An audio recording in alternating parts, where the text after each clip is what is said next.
Hai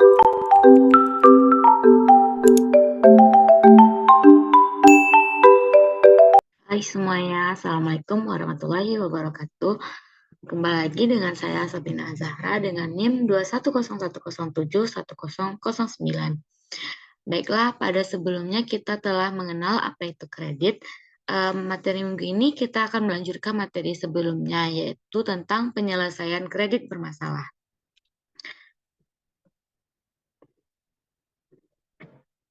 Sebelumnya kita akan mengetahui apa itu pengertian kredit bermasalah tersebut, di mana kredit bermasalah atau kredit macet adalah kondisi di mana debitur, baik perorangan maupun badan usaha, tidak mampu membayar cicilan atau hutang yang dimiliki kepada pemberi pinjaman dengan tepat waktu.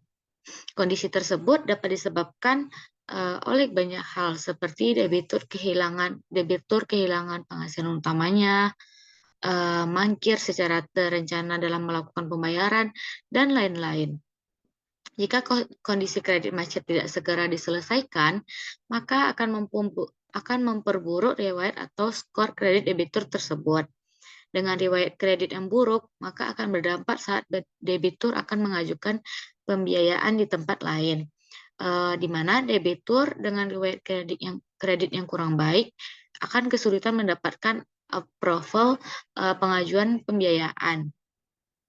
Bagi lembaga keuangan seperti perusahaan pembiayaan dan bank, kredit macet juga berdampak negatif pada performa perusahaan, di mana dalam industri keuangan kredit macet disebut juga dengan non-performing loan atau NPL, di mana persentase NPL tidak dijaga dan berada di luar batas yang direkomendasikan, maka akan berefek pada reputasi perusahaan tersebut saat akan melakukan pendanaan kepada pihak eksternal dan memperbesar biaya cadangan penghapusan piutang.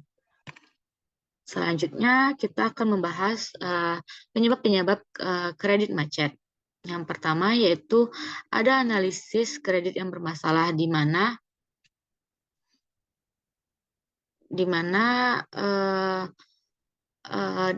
sebelumnya kita akan membahas tentang penyebab kredit macet. Penyebab kredit macet ini tidak selamanya kredit tersebut berjalan lancar, karena ada kalanya kasus di mana nasabah atau debitur yang mengalami kredit macet. Jika banyak yang mengalami kredit macet ini bisa merugikan bagi kedua belah pihak, yang terutama bagi yang mengajukan kredit maupun bagi bank yang memberikan kredit. Penyebab mengapa kredit tersebut macet harus segera diketahui dan segera diatasi agar tidak menimbulkan kerugian. Kredit yang macet tentunya menjadi kredit yang bermasalah. Kebanyakan kredit yang bermasalah ini tidak bisa ditagih sehingga menimbulkan kerugian. Sebaik apapun analisis yang akan dilakukan pada kredit macet dan bermasalah, tetap ada sekitar 1-3 kasus. Berikut merupakan penyebab kredit macet tersebut. Yang pertama yaitu ada analisis kredit yang salah, di mana hal pertama yang menjadi penyebab kredit macet adalah analisis kredit yang salah. Analisis yang salah ini didukung oleh beberapa faktor seperti kebijakan yang lemah, SOP yang tidak memadai, kemampuan pegawai atau skill yang kurang bagus dalam menganalisis kredit, dan sedikit informasi yang diterima oleh bank. Jika terus-menerus seperti ini, nantinya skor keuangan bisa terhambat akibat kredit macet tersebut. Yang kedua yaitu ada bank ekspansif, di mana penyebab selanjutnya adalah bank yang terlalu ekspansif, di mana bank tersebut mengejar target berupa penyaluran kredit yang dilakukan oleh bank, karena hanya target yang dikejar akibat aspek analisis yang baik tidak mempertimbangkan lagi ketelitian menjadi menurun. Yang ketiga yaitu ada riwayat nasabah. Memang ada beberapa nasabah yang sudah memiliki riwayat kredit pada bank tertentu, sehingga nantinya jika ada nasabah yang baru membuka atau mengajukan kredit, riwayat tersebut tidak bisa terlihat. Maka akibatnya bank belum tahu seperti apa itikat nasabah tersebut untuk membayar cicilan kredit dan lain sebagainya. Selanjutnya yaitu terkalahkan agunan, di mana analisis yang baik seringkali terkalahkan dengan agunan sehingga jika agunan besar dan menjanjikan, pihak bank mau-mau saja memberikan kredit terhadap nasabah tersebut. Padahal analisis yang baik harus tetap dijalankan, eh, dan kehati-hatian harus tetap ada meskipun nasabah memberikan agunan yang besar. Selanjutnya itu ada kredit tidak tepat waktu, di mana kredit akan macet jika direalisasi pemberian kredit menjadi tidak tepat waktu. Keputusan bank yang lama dan pencairan dana kredit yang terlalu lama bisa menjadi membuat nasabah tidak mengalokasikan dana tersebut sesuai dengan kebutuhannya. Selanjutnya yaitu ada plafon kredit tidak sesuai, di mana plafon ini yang tidak bisa sesuai dengan menyebabkan dana kredit yang tidak diterima oleh nasabah tidak bisa dialokasikan dengan maksimal. Dana yang tidak sesuai tersebut bisa membuat nasabah tidak mampu mencukupi kebutuhan usahanya, sehingga tidak menjalankan usaha dengan semaksimal mungkin. Selanjutnya yaitu ada dua penyebab dari penyebab sebelumnya, yaitu faktor internal, di mana selain beberapa penyebab di atas, ada juga faktor internalnya dari kredit macet yang telah disebutkan di atas. Ada faktor internal yang bisa menyebabkan kredit tersebut menjadi macet cicilannya. Misalnya saja prosedur perkreditan yang salah, etikat kurang baik dari pemilik kredit, pengurus kredit yang tidak memiliki etikat baik, pegawai bank yang tidak kompeten, sistem administrasi yang lemah, lemahnya pengawasan kredit, serta sistem informasi bank yang lemah. Selanjutnya yang terakhir yaitu ada faktor eksternal, di mana selain ada faktor internal, pasti ada faktor eksternalnya. Faktor eksternal ini adalah lebih disebabkan oleh pihak debitur atau nasabah yang mengajukan kredit tersebut, beberapa hal yang menyebabkan kredit menjadi macet, atau usaha yang dijalankan oleh debitur atau nasabah mengalami kegagalan. Nasabah mengalami musibah yang menyebabkan dirinya tidak bisa membayar cicilan atau kredit dengan tepat waktu, seperti biasanya. Faktor eksternal inilah yang terakhir adalah kegiatan ekonomi debitur, namun dari suku bunga yang tinggi membuat debitur merasakan kesulitan untuk membayar cicilan kredit tersebut.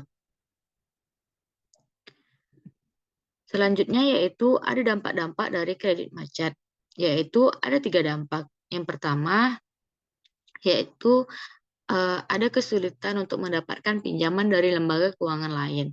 Lembaga keuangan diantaranya itu perusahaan pembiayaan akan selalu mengecek riwayat kredit calon debitur, apakah layak seorang debitur diberi pinjaman atau tidak.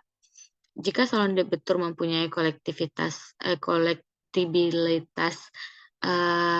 kredit dalam perhatian khusus atau DPK, mungkin masih berkesempatan untuk mendapatkan pinjaman. Namun, itu pun harus terpenuhi dengan syarat-syarat tertentu. Belajar dari kasus di atas, supaya selalu upayakan membayar hutang dengan tepat waktu. Yang kedua yaitu ada denda dan suku bunga yang lebih tinggi, di mana sebagai bentuk disiplin, lembaga keuangan akan mengenakan denda bagi debitur yang telah membayar cicilan dalam tenggang waktu yang telah ditentukan. Selain itu, beberapa lembaga keuangan juga mengenakan bunga yang lebih tinggi dibandingkan dengan suku bunga awal pengajuan pembiayaan jika terdapat keterlambatan pembayaran angsuran.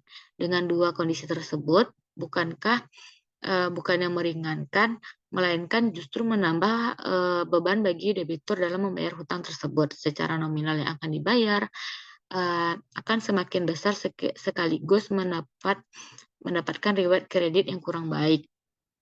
Yang terakhir yaitu ada dampak kesulitan mendapatkan persetujuan KPR, di mana selain kesulitan mendapatkan pinjaman, dampak kredit macet lainnya yaitu debitur akan kesulitan mendapatkan persetujuan KPR oleh pihak bank dengan nominal KPR yang terbilang cukup tinggi dan memiliki tenor yang lebih panjang. Calon debitur dengan riwayat kredit yang kurang baik memiliki kemungkinan gagal bayar yang lebih besar dibandingkan dengan mereka yang memiliki riwayat kredit yang lebih lancar.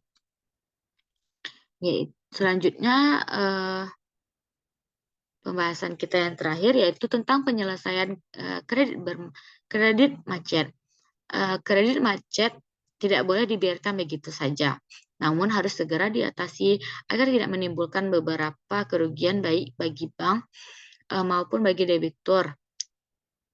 Cara mengatasi kredit ini dapat dibagi dengan dua cara, yaitu menyelamatkan kredit atau menyelesaikan kredit tersebut. Menyelamatkan kredit ini adalah cara yang paling banyak dilakukan oleh pihak bank untuk mengatasi kredit macet tersebut.